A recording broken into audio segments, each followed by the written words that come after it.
So let me begin this story. I don't really eat donuts like that, right? So a couple days ago, I was just in the mood for some donuts.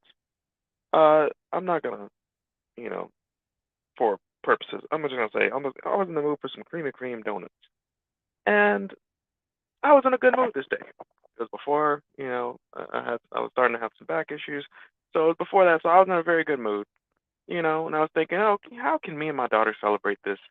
Me and my daughter and my wife have a nice little exciting little something fun. I rarely eat desserts in the past, so this year I've been taking a liking to every now and then, occasionally enjoying some desserts. One of the things I do with my daughter is we'll go out to the creamery, one of my favorite spots in town, and go get some ice cream, right? So instead, I was like, let me do something different. Let's get some creamy cream donuts. I was in a good mood. I was feeling myself. I was like, I'm just in a real good mood. So I go to Creamy Cream and I'm going to get some donuts, right? And the first person I go to, I walk into Creamy Cream because I didn't want to go through the traffic for whatever. Because like I said, I was in a good mood. I just wanted to walk. So I park my car. I walk into the Creamy Cream, and I noticed something. They didn't have some of the donuts upon arrival. They had about 30 minutes or an hour or something until they closed. They had the little conveyor belt going, and things were going like they were supposed to be going, but they were missing some of the selections that I saw online. So I was like, looking at the thing, and then a lady comes up to me, a sister. She looks kind of young, and I mean, I ain't gonna lie. She's like, "Hey, welcome to Creamy Cream. What can I get for you?" I was like, "Oh, it's good vibes. I mean, nothing but good vibes. Everything was great." I was like, "Oh yeah, hey, how you doing?" She was making me feel. She was amplifying my already happy mood. And I was like, "Oh, hey, I see some donuts," and I asked her some questions about the ones I didn't see, and she's like, "Oh, yeah, we don't have them." So I was like, "Okay, yeah, cool, cool."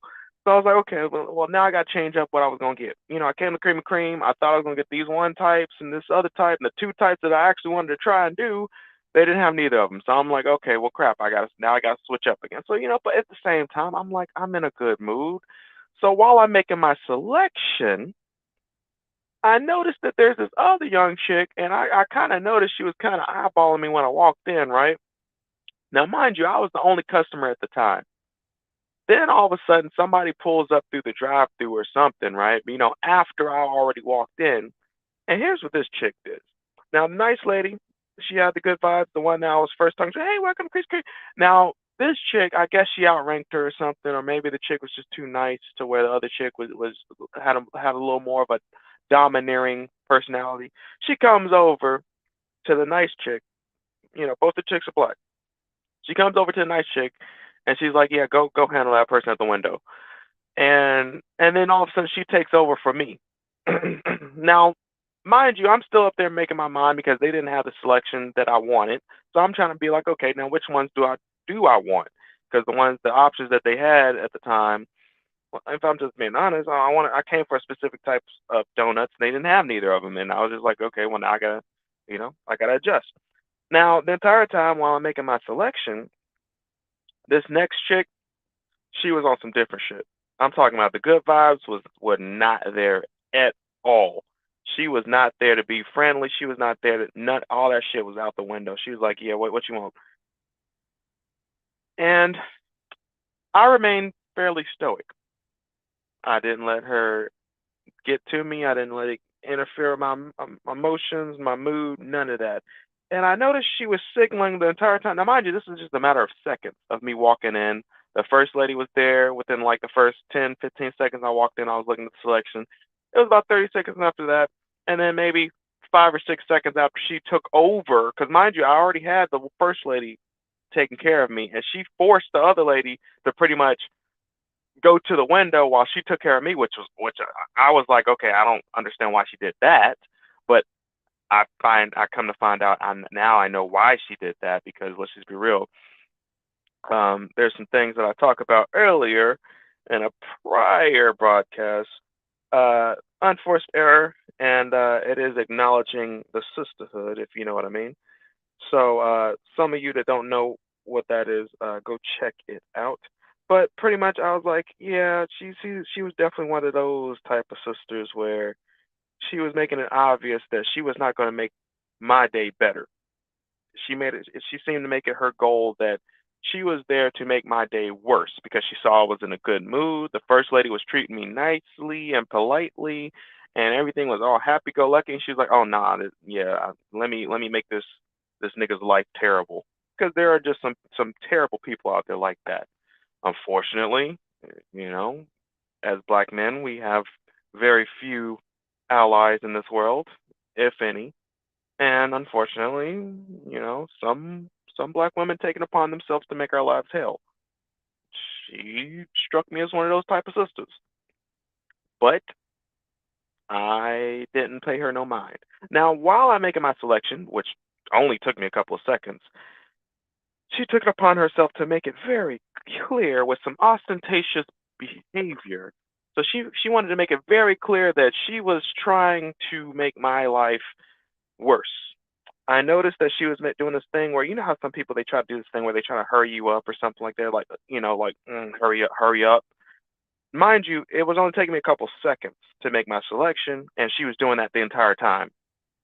Actually, one moment when I was actually about to say the two donuts I wanted, she was like, I'm gonna go do this, whatever the hell." And mind you, she wasn't doing shit before I got there. Let's be real. Like I said, there were no other customers. All they was doing was picking the damn donuts off the conveyor belt. So she was like, "I'm gonna go do something else while you making your selection, whatever." She was literally saying that while I'm trying to make my selection, which was only taking me a few seconds. And she said it loudly because there were some other customers, some white people sitting there eating with their little family. And then I kind of noticed that they kind of, you can kind of feel people behind you looking. They was kind of like, okay, why is she being all loud? Because she was being loud. She said that loudly. It wasn't like a whisper. And she was like, "I'm gonna go make, I'm gonna do this while you get your, and let me know when you're ready," or something like with attitude. Like I said, very clear. She's making it very clear. Yeah, the good vibes is gone. So I caught on to it. I was like, hey, cool. I wasn't even looking at her. I was looking at the donuts. I was taking my time. Like I said, I was remaining stoic. The entire time I could see her in the background and my peripherals and shit. I was like, yeah, I'm not even going to try and look at you because I already know she gave me the stink face and shit. So I carry on my business. I do my thing. I'm not even going to refer to how, we had a donut shop and she looked like she ate too many of the donuts versus actually selling the damn donuts. But, out of sight, out of mind. I'm not going to mind that. But I'm just going to get my donuts and I'm going to go. And that's exactly what I did. And even while I was going to the register with my little dozen donuts, right? Literally the 2 seconds it took me to pull out my card and put it in the machine, the whole time, like I said, ostentatious. I was like, "Are you ready?" Like I'm talking, I'm like the entire time, people. The entire now, mind you, she could have just let the other chick take care of me, but she opted to push the other chick from me to the window so she could take care of me because she literally forced herself in a position to take care of me as a customer. And like I said, I remained stoic. I remained in my mood. I didn't let her kill my vibes. None of that crap. And I could tell it was getting to her because as as she was realizing she wasn't being effective, her behavior, like I said, she was being more and more ostentatious. She was trying to get a reaction out of me, saying some little slick shit here and there. That I ain't even talking about like I could see her with saying some shit under her breath when I was leaving. Mind you, like after I made my selection, after I paid for my donuts and shit, I could see her talking under her breath or saying some little slick shit like finally or some stuff like that. And like I said, I remain calm, cool, collected. I even had a slight little smirk and happiness on my face. I ain't let none of that get to me. I got my cream donuts. I was happy. I remained happy. I remained in a good vibe, and I was not gonna let her get the better of me or kill my mood. And there's a reason for that. Some people say misery likes company. Yeah, that's very true. Some people, when they don't got stuff going for them, they try to make other people's life, suffer. And that brings us back to the topic: silent but deadly.